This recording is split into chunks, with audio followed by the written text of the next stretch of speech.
Selamat malam para pendengar podcast Cerita Malam. Di video kali ini ada yang sedikit berbeda karena yang video-video sebelumnya itu kan kita lebih seperti cerita narasi seperti itu ya. Nah, untuk malam hari ini kita kedatangan langsung narasumber.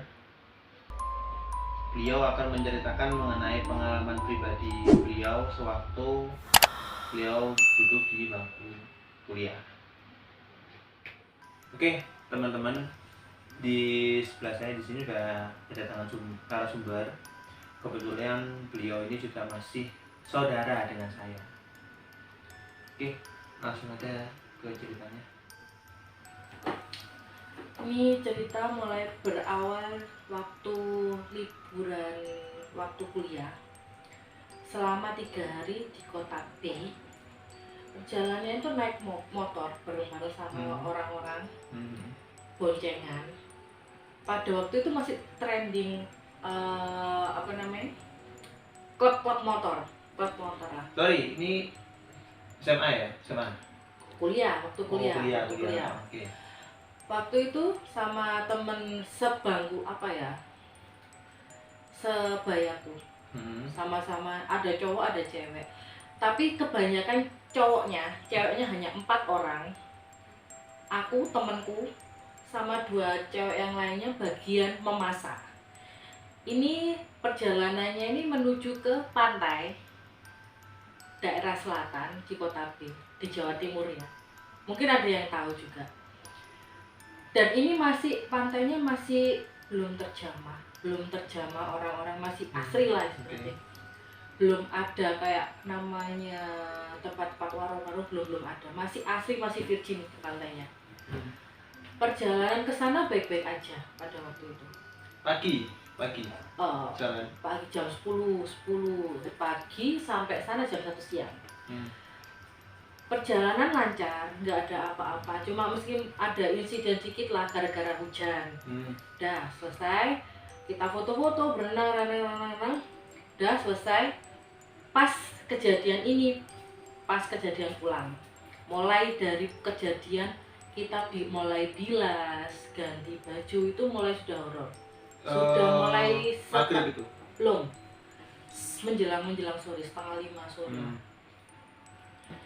Pas kita bilas di salah satu rumah penduduk, yang cowok kan di luar, di sumur, ada sumur gitu kan, yang cewek-cewek di kamar mandi. Pas di kamar mandinya itu kayak orang zaman dulu, bekas semen biasa, semen tembok biasa, nggak ada keramik atau apa. Dan situ cuma ada 1 gayung sama 1 ember. Kayu besar? Nggak, kecil banget. Dan itu aku bilas tuh nggak satu orang persatu, kelamaan kan karena punya orang. Jadi kita memilih untuk 2 orang bergantian.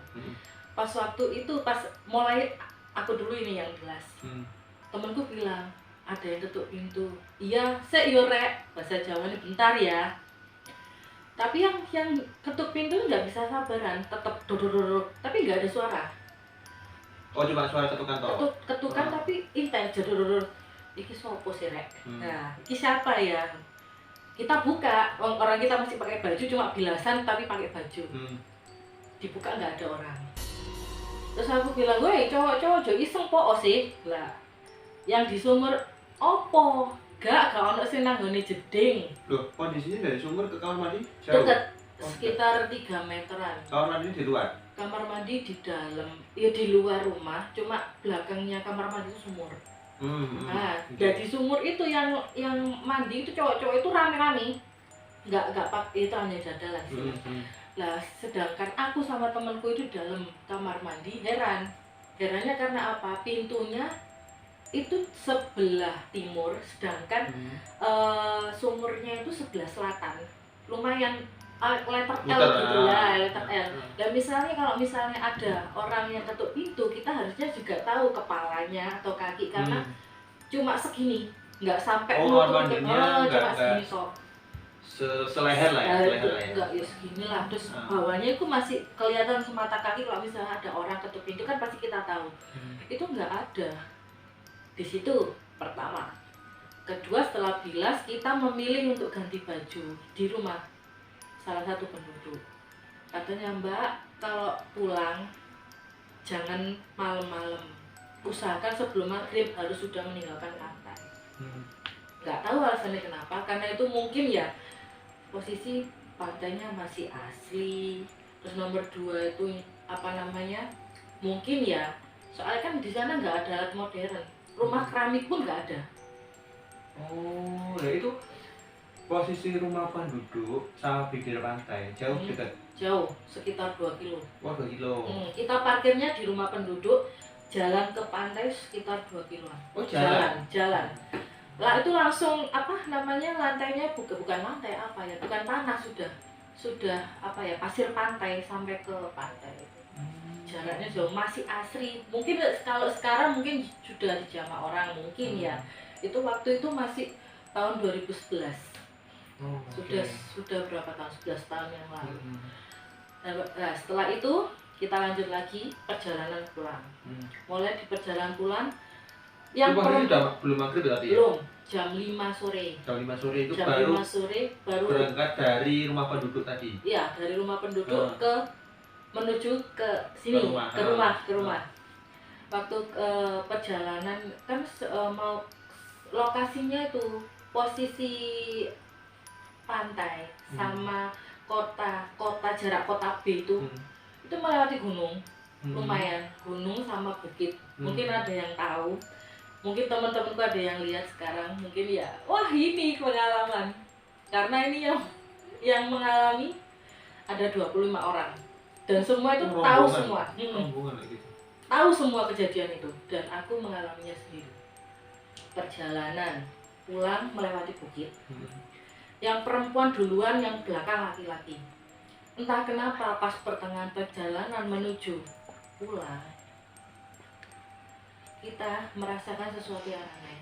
Teman kita yang depan, perempuan tadi, motornya mogok. Sudah berhenti, kita akhirnya oper.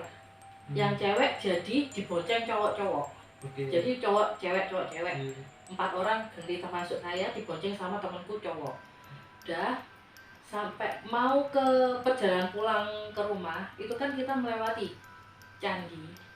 Candinya nggak besar, candi kecil. Mungkin di apa ya, candinya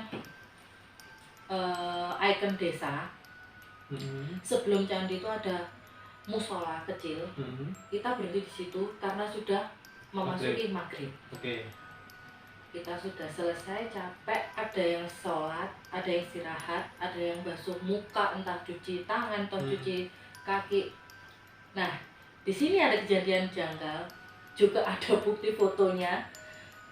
Tapi nggak mungkin lah saya pilih ini, nanti ada agak horor juga soalnya. Di situ aku iseng motret teman-temanku yang ada yang naruh helm, naruh perkakas di motor itu lah. Anak 4 cewek ini tadi rambutnya nggak ada yang panjang loh ya. Ini tolong digaris bawahi, nggak ada yang panjang rambutnya. Rambutnya itu sependek sebahu semua. Termasuk aku kan dulu pendek banget seleher. Dan tiba-tiba aku foto ini nangkep sesuatu, ada cewek rambutnya panjangnya nggak terlalu panjang, cuma sebatas separuh punggung segitu, membelakangi rombongan, pakai celana jeans persis seperti rombongan, membelakangi kita semua. Dan itu semuanya juga tahu. Itu di depannya musola. Loh sorry, saya bentar ya. Itu sampai foto di depan musola. Aku nggak masuk. Ya. Kamu nggak in frame, ya fotoin di belakang. Posisinya si cewek tadi di mana? Depan, pas persis depanku. Jadi aku pegang kamera. Dia membelakangi aku, dia melihat rombongan, dan yang rombongan kebetulan cowok semua. Di depan sini. Jadi ini kamera. Iya, ini kamera. Depanku persis. Depanku pas banget, pas ini. Rambutnya segini.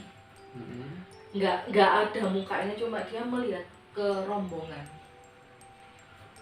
Bagian bajunya biasa, Itu kayak baju orang-orang kayak rombongan kayak anak muda zaman sekarang pakai kaos selengan, kelihatan tangannya juga, sama celana jeans, pakai sepatu kets.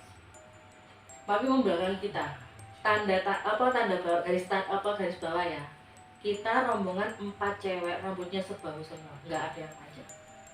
Tuh, satu. Itu sudah masuk maghrib ya. Setelah itu kita maghrib habis basuh-basuh sudah kita meneruskan perjalanan lagi menuju pulang. Pas mau pulang kejadian saya lagi yang mengalami, saya nggak kadang-kadang saya mengalaminya sendiri dan itu sampai sakit. Pas rombongan sudah naik motor mau berangkat itu sudah 6:30 malam, kita nemuin Slayer kalau nggak tahu apa ya, kayak selendang, sapu tangan cowok yang biasanya buat di leher, nutupin leher. Itu ada salah satu, mungkin itu punyanya teman-temanku yang ketinggalan. Tapi anehnya di situ ada darah, men. Ada darah, men. Darah segar, kayak darah baru kena luka. Itu aku pegang, ini punyanya siapa? Nggak ada yang ngaku. Terus akhirnya sama anak-anak dimasukin kantong kresek, dibuang gitu aja. Nggak mikir itu punya siapa. Udah perjalanan berlanjut.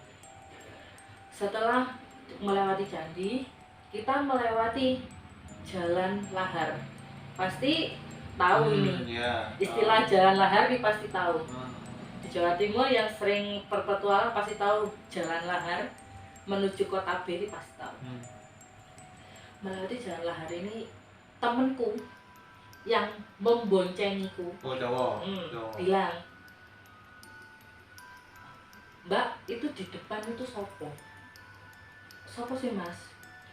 Iku loh sing neng buri loh, sama kabeh lo berboncengan semua. Iku sopo?" Aku kan nggak begitu jelas ya, lihatnya. Di depan persis motorku itu rombongan sing cowok cewek tadi kan otomatis kan dua, nggak ada yang sendiri. Nggak ada yang sendiri, 25 motor tadi nggak ada yang sendiri, Chan. Di belakang yang dibonceng, temanku namanya Hani. Ini namanya samarkan ya. Di belakangnya Hani, kalau motor sudah berboncengan nggak ada space lagi ya di belakang. Di temanku ini di belakangnya Hani ini ada perempuan. Naiknya itu kayak orang zaman dulu kalau naik motor apa ya, menyamping gitu loh. Bukan kita naik motor kan gini, enggak. Dia menyamping gitu. Jadi rambutnya nggak kelihatan. Tapi jelas itu yang saya lihat itu perempuan yang tadi di musola. Itu di belakangnya motor ya, di belakangnya motor. Duduk, bayangan nggak ada space. Itu dulunya ngambang guys. Kamu lihat tuh ngambang. Motornya jalan, dia di belakang berboncengan, ikut boncengan, tapi nggak ada space buat duduk gitu loh. Dia ngambang. Tapi itu pakaiannya masih sama. Kaos. Nggak seperti Miss Kun bukan. Dia pakai baju putih, itu jelas banget. Temen-temenku semuanya ada yang lihat. Dan apa ya, kalau jelasnya itu nggak mungkin sejelas mungkin ya, karena jalan lahir itu kan kanan kirinya kan sawah ya, gelap otomatis. Cuma penerangan dari motor aja. Tapi kan di depanku otomatis kan si motor kan kelihatan kan, lampu motor kan jalanan sepi. Mulai sekarang menuju nggak ada karena bukan jalan utama dan itu jalan pedesaan. Kita melalui jalan itu karena lebih cepat nyampe rumah. Nah sudah nggak berhenti di situ. Setelah itu temen kan duluan, pas ada tikungan belokan dia duluan, yang belakang tuh agak melambat karena yang belakang ban motornya ada yang kempes, ada mungkin mau isi bensin, mau cari space. Nggak tahu temanku yang duluan tadi nggak dengar mungkin ya. Kita telepon kok nggak ada respon. Nandi, aku berhenti kok rombongan nggak ono kabeh. Yo sih Bani Gembos. Ya tak tunggu wis di sini, di mana? Di tikungan di dekatnya tukang sate. Oh ya wis. Udah, lanjut.